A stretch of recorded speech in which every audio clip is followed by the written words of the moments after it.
Welcome back to my channel. Ngayon po tayo naman ay magluluto ng fish fillet na may tokwa at tausi. Para sa mga sangkap, ihanda nyo na po ang fish fillet, hiniwa-hiwa, Chinese celery, meron po tayong Chinese celery, tokwa, ihiwain nyo po kasing laki ng size ng hiwa ng isda, minced garlic, at saka po sliced onion.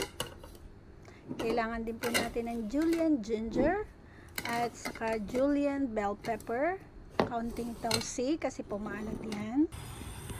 Then magpainit po tayo ng kawali at lagyan natin ng mantika.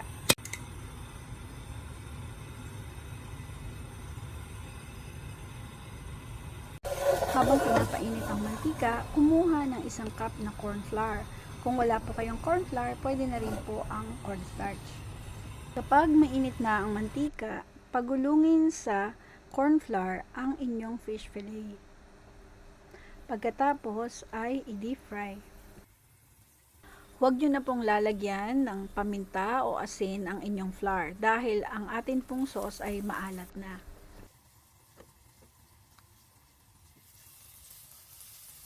Kapag luto na, hanguin at salain ang mantika. Kasunod nito, iprito isa-isa ang mga tokwa.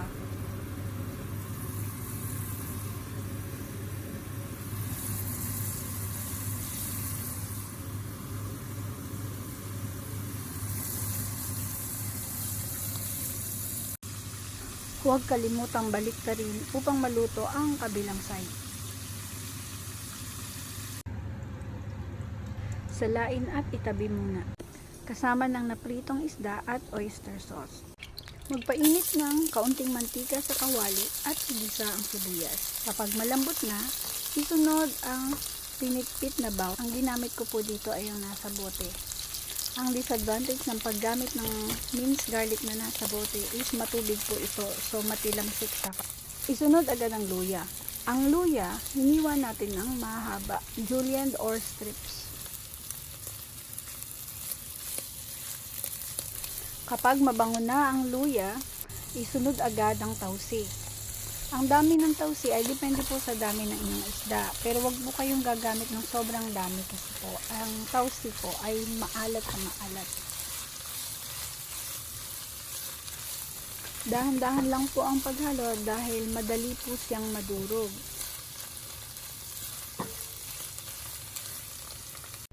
Isunod agad ang bell pepper strips or julienne bell pepper. Sa puntong ito, nag-combine na ang lahat ng flavors at napakabango na niya. So, kumuha po kayo ng kaunting oyster sauce.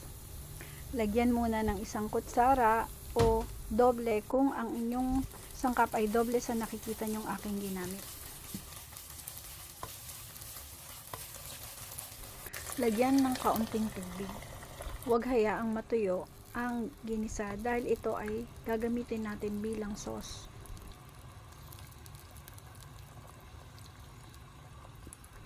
Hintayin kumulo ang tubig. Kapag ito ay kumukulo na, kunin ang ginayat na parsley. Ang ginamit ko dito ay Chinese parsley.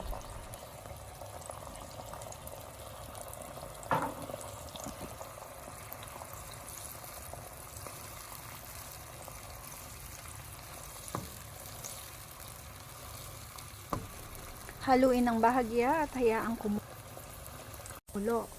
Pagkatapos ay maaari nyo na pong ilagay ang naprito nating tokwa, haluin at muling pakuluin.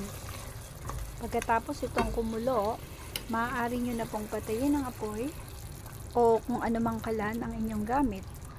Pagkatapos ay ihanda ang inyong napritong fish fillet at ibuhos itong sauce sa fish fillet.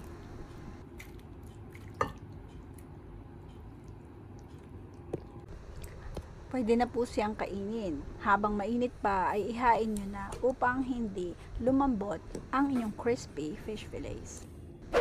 Click like lang po kung nagustuhan ninyo ang video na to at maaari rin po ninyong i-share. Kung di pa po kayo subscribe na at i-click ang notification bell.